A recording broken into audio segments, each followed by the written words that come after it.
Hey folks, and welcome to the Business Corner. Today we're going to look at a hot topic that's been going on for the past couple days, even like the last week. And I want to give some insight into this and give you my interpretation and opinion about what's going on, and simply to help resolve anything that's, questions that people have. So if you haven't been in the news lately, you haven't heard about the GameStop Stock War. And I call this a war. This is blatantly a war. And it's matched two different sides of people. On the one side, you have the big hedge fund and investment firms. And on the other side, you have your everyday average investor. Now, let's look about what is actually occurring. So if we look at GameStop all the way back in, even let's say October, September, October, let's even August of last year, right? Uh, it was still recovering from the shutdowns and everything, and the stock price was at $4. I think typically the, you know, even at a 5 year, this is even at the let's go back 5 years. That's even better. So really, this stock is about ranges in the $20 to $30 range. During COVID with the shutdowns, it dropped all the way down to $4, which means it's a perfectly oversold stock. It's would be a great long-term buy in general. Let's move up to the 6-month date. Even as of September, the stock was still, even from August to December, the stock was still at $4, and then it slowly began to climb, either due to stimulus packages or other money, and it still began a fairly decent increase back up towards its $20 range. By December it was up to $15, which is if you invested, you know, and bought it $4 or $5 a share, and by December it's up to $16. That's a pretty good, that's a pretty hefty profit. Now, what has happened over the past couple of days is this. Several large investment firms decided to short this stock. They saw GameStop as failing, and they decided that they were just going to put pressure on GameStop to short and make it even worse. After December, we can see that the stock is still going in the, holding steady at the $17, $18 range, which isn't too bad. By January, it hits the $20 range, which is where it was previously sold at. Somewhere along between January 11th and January 25th is when this drama started, and it really started this week right here. So several big firms decided that they were going to short this stock severely. They invested millions of dollars into shorting GameStop Corporation. This put a lot of pressure on GameStop Corporation because they have to pay a fee for all their shorted stock. Well, this caught on Reddit, and the Reddit thread went viral. And what happened is you had a bunch of independent investors on their own platforms start buying GameStop stock.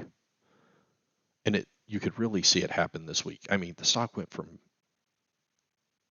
a decent incline of like 17 to 19 all the way up. By January 13th, it was $31. It gets even crazier because January 19th, it was $39. The past week, the stock has gone insane. January 19th, even if you bought the stock at $40 a share, you almost doubled your money by January 25th. Now, this is when the craziness starts. All of these independent investors went nuts on this Reddit thread, and they all started buying the stock. Well, what does this do? This drives the price of the stock up, which is bad for the short seller. The short seller then has to cover, meaning they have to buy back the shares that they've borrowed. This drives the stock price even higher because now they're buying shares back. in order to cover the cost. So from January 25th to January 26th, the stock almost doubles in price.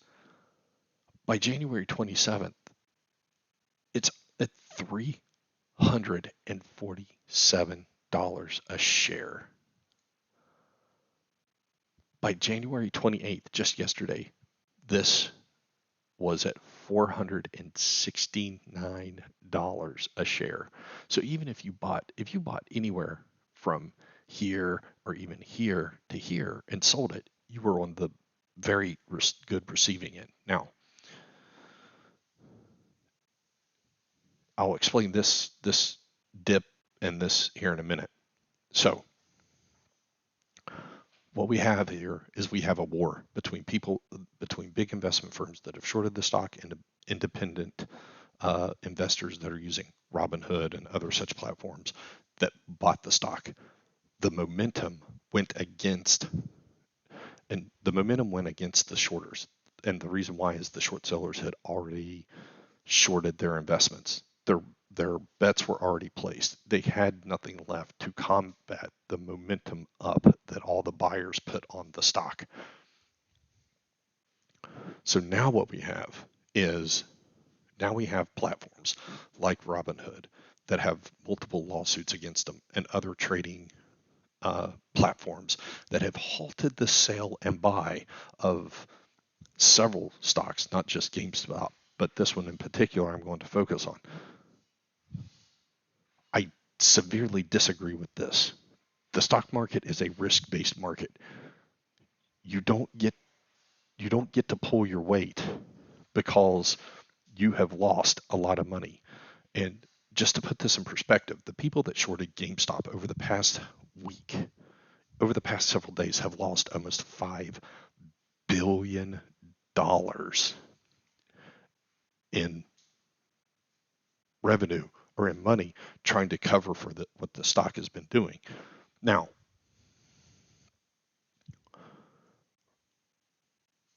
the SEC has stepped in. Now, the question is are there any sort of SEC violations?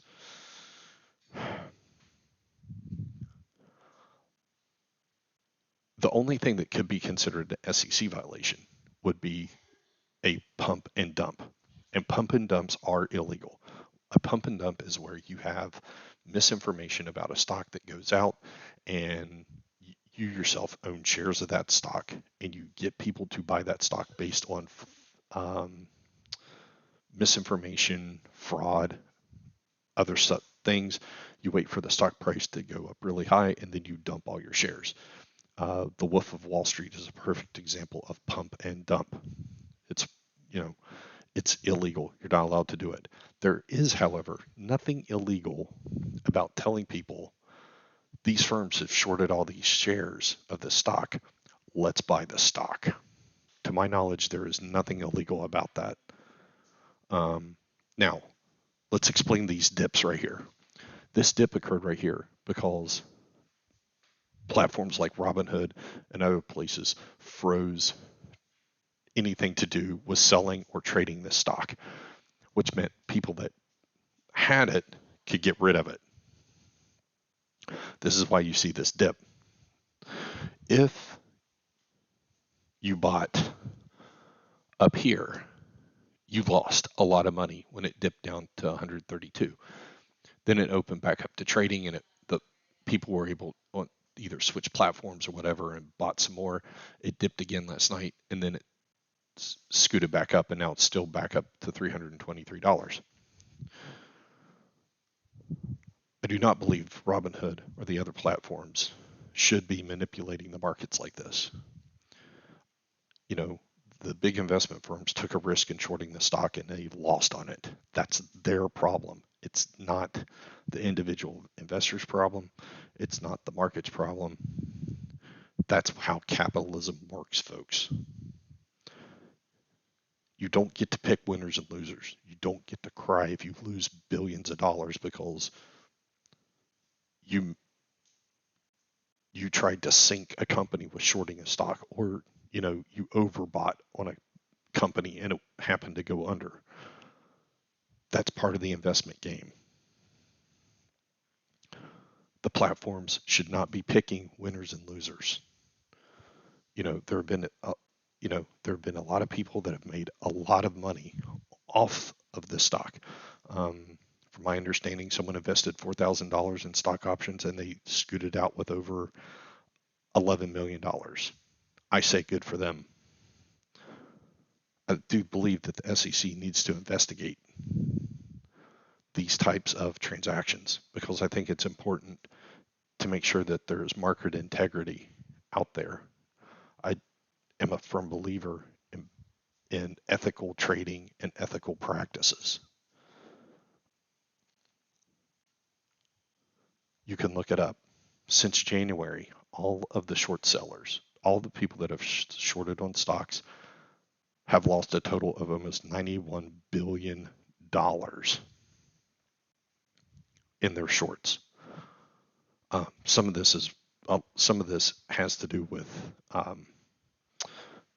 this GameStop, and there were other stocks like Bed Bath and Beyond. There were a few others that had the same thing.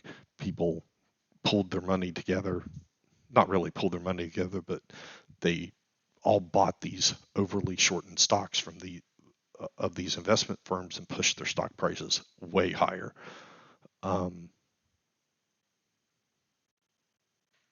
That's capitalism. What else am I going to say? It's capitalism. I don't see anything nefarious or unethical or illegal going on about it. So I can't say that the people that did it are in the wrong. I can't say that the investment firms that shorted the stocks are in the wrong either because they took the risk, they took the chance. What I don't agree with is the trading platforms stepping into the situation and acting to protect their big firm investors from their losses. That's not how this is supposed to work. I don't believe in doing that. I think that is something the SEC should get involved with. And let this be a lesson to everybody. This is a lesson for everybody. Investment is a risk. You need to make sound investments. You need to diversify your portfolio. You need to ensure that the investments that you're making are not for quick short-term gains. This right here is quick short-term gains. This will never happen again. Eventually, the stock is going to go back down to its normal stock price once all this fiasco is over. This is not a situation that I would recommend anybody get into. And in fact, this is kind of a toxic situation all the way around because it can and does create a bubble. Having said that, I hope this explains everything that's been going on over the past few days. And thank you for your time. Tune in next time to the Business Corner. Hopefully, my next video, we're going to have Amy Miller from Amazon Recruiting. And I will talk to you later. Remember, business is business. Have a nice day.